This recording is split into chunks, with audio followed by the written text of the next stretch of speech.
Religion comes from the word religare, meaning to hold back, to tie back, to thwart from forward progress. Or it also means religio, many people refer to it as, which means to connect, to bring together. So isn't that interesting? When we think of religion, we might think of Buddhism, we might think of Christianity, we might think of Hinduism, we might think of Judaism, whatever it is, maybe an ism, an ology, whatever, Scientology is considered a religion. These are things that can either hold people back because they say, we're the only way, and it is this way, this is how the universe is, this is who we must worship, or we must do or live our life a certain way, so it can hold us back, or it could bring people together saying, this is a unifying, guiding mechanism in society that can help us. So we need to navigate this, but what is this word we say is spirituality? The word spirit comes from breath, because if you look at respiration, re-spirit, we have the re-breathing, re-breath. It's being able to breathe, right? We talk about in Taoism, which is sometimes called a religion, although it might be called a philosophy. Same thing with Buddhism, a lot of Eastern thought. Instead of looking at religions as religion, what if we look at it under the context of spirituality? Oh, there's this guiding force always there watching over us, or it's among us, right? Now, conspiracy, together breathing, right? You can say we're conspiring right now by talking with one another. You can say religion is a conspiracy because everyone is breathing the same spirit, the same energy. They're all part of the same ideas. Okay, so you can make a lot of connections here, and a lot of people might watch this and be like, this is nonsense. Well, religion, spirituality, we don't need either one, or maybe I choose one and not the other. What is the essential difference? Well, if we look at our definitions, we look at religare versus, spirituality, religion versus spirituality, what we have is holding our breath, religion, versus having the breath free and flowing, which to me is freedom. And this is why a lot of people are leaving religion. You have to question, why is atheism on the rise? Why is New Age on the rise? Why are people looking at natural law and spiritual concepts that are outside of religion, even if religion claims to have a hold of some of these ideas? And religion says, well, if you meditate, you have to be a Buddhist. Well, you can meditate without being a Buddhist. You have to, if you do crystals, if you do any sort of soul searching or presence techniques, you have to be part of this ism or that ology. Maybe you don't have to be part of one or the other. Maybe you can learn from all of them. So instead of holding our breath, we can express our breath freely. And this is where you see spirituality rising and religion falling, because religion has these rigid systems of buildings and certain documents that you have to follow, and people find out, wait, even the people who preach it are not following it. All these people who proclaim that religion is about morality, they themselves are not proclaiming or acting in ways that are moral. And we see this hypocrisy, and we have to realize, wait, humans aren't perfect, and our translations aren't perfect, and there's been many different time eras, and we live in a very unique time era where we have technology. It's certainly different from back then, and we can't necessarily agree or have to take on faith everything that was said of the past, of some man existing that came to this earth who claimed to have this power or that power. We're taking a lot of it on faith, but it's not something we can prove firsthand for ourselves. I can see the concerns with people regarding religion, but I can definitely see the value in people who are realizing that they can have a connection to this universe through spirituality rather than religion. But see, people sometimes want to categorize and say spirituality is religion, and I think it matters as to perspective. Because are you allowing other people to breathe? Are you allowing other people to express, to find out their connection to the universe? Or are you trying to impose your view of the universe and your connection of the universe on them? holding their breath to you. And this is the key, because you can say it's unifying people to impose your will on them, but it can also hold them back in their own evolution to finding their own answers. And this is why you see in diet, people are talking about bio-individuality, finding what works for them, realizing that everybody is unique, finding out that, wait, not everybody agrees with everything in this universe. We have to respect each other and allow tolerance, essentially, real tolerance, not, oh, well, you need to tolerate me because of this. It's like, I don't need to do anything, but I will respect you for who you are. I'm not going to impose violence on you, right? Tolerance is realizing you don't have to agree with someone, but there's no violence justified upon them to say you have to make them agree with you.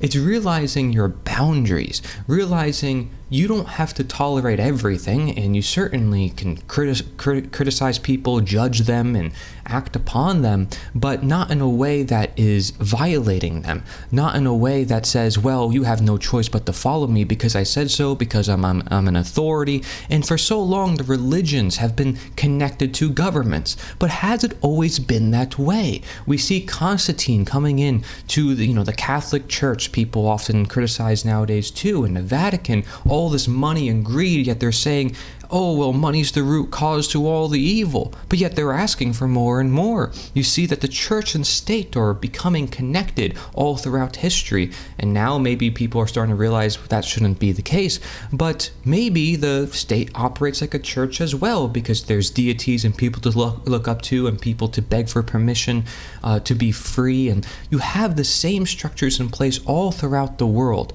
even with people who agree with science. They say science is the only way we can achieve evolution in this world. Again, regardless of the personal evolution, personal experiences, people finding out angels and having all these personal accounts or the history records, we should just ignore all that and just focus on the science and what the experts say. This is what some people call scientism, right? You can say this is a religion within itself. Oh, I'm an atheist. This is who I am. This is my identity. I am this, right? Now they close themselves off to other things and they pull themselves to that attachment. Even further, they start using the colors. They start using the symbols, and now it becomes part of their identity. They can't get rid of it because they basically made it part of themselves so much. So this is where you hold your breath rather than allowing your breath to breathe, is realizing that the pattern of history has always been seeing things that we never saw before, whether it was the invention of, the microscope, being able to look at molecules, and people saying, oh, you can't do that. What do you mean? There's molecules, that everything's energy, everything's vibration. How do you prove that? We don't have the instruments to do that. As we develop technology, as we develop measurements, as people started to realize the occult, which means hidden, knowledge should not be hidden, it should be for the masses, people are realizing that there's things that are there, but we just can't see them. Or there's things that we are seeing now that we never saw before. And this allows our minds to expand, allows us to say, hey, we don't need the church to study religion, or maybe we don't even need religion to be spiritual. We can have a practice of our own. We can truly be free. And the pattern of history is always leading us toward, wait, there's more we don't understand. Wait, there's more we don't understand. There's more that there's always to understand. And you look at different scientific experiments as well. Dr. Emoto, where he looked at water and rice and started speaking to it, different words, love, hate, and seeing how the rice in the water would react, sound waves, how you can grow a plant, and if you play classical music, it will start blooming, and then if you play rock music, it gets all chaotic and doesn't really grow that well. It's very interesting because there's scientific studies proving these things, which scientists would probably be like, how do we explain this, and what is going on, and quantum science and all these things that are still being developed to this day. Even just computers and all this technology, AI, it's all so very new to this earth. So we may be able to replicate some things of human function, but we still don't know its capacity or how far it can go. We are creating things that have never been created before. So for people saying, oh, well, we have to stay in the past, live according to the founding fathers, always have governments, maybe, or have certain laws, impersonation laws, when people are remaking people's faces and voices with AI, You have to really rethink everything, because everything that you were taught or everything that was of the past is not necessarily of the present or the future. We are moving on a clear trajectory toward evolution.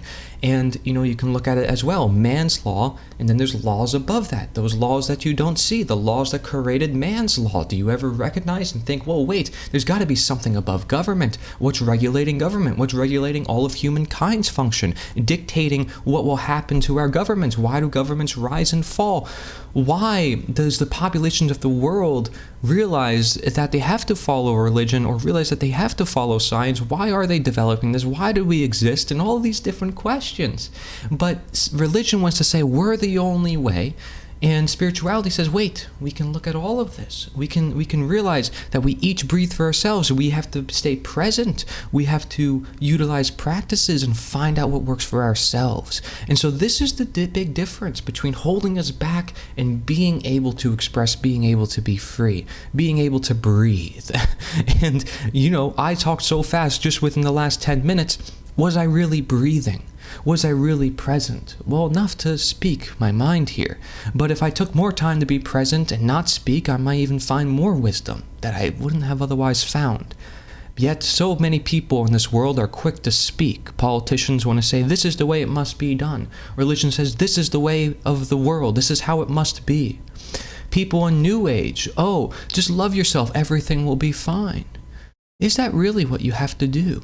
Think about it for yourself.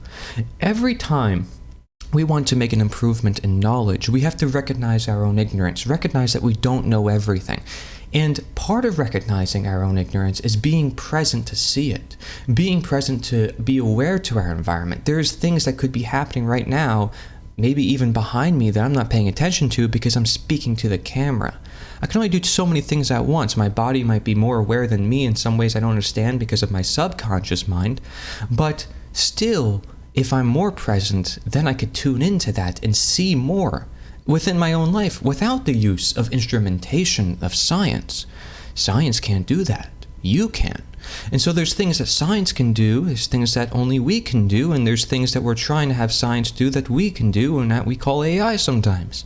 But what we see is this clear trajectory in time, which is more toward individual freedom away from institutionalized control.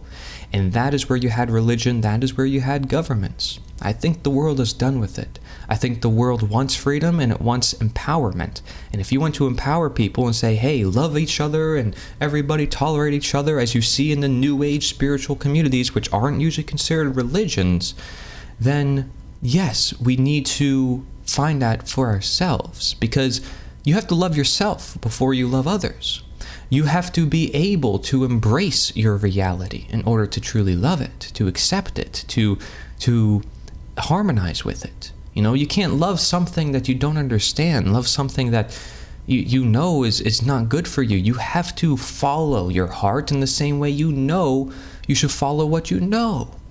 Because you can't ignore your brain, you can't ignore your heart, you can't ignore your guts, every part of it. C.S. Lewis said that there's men without chests when he was referring to the people who ignored morality, ignored all sense of value judgments. Because he said, it can't be proven by science, the idea of meaning, the idea of, we have a purpose. But if we take away all that, then we have men without chests. And that, he says, is the abolition of man, where man makes himself extinct. And yeah, he was a Christian, or maybe he was a Catholic, but he wasn't in the church, he wasn't in the system.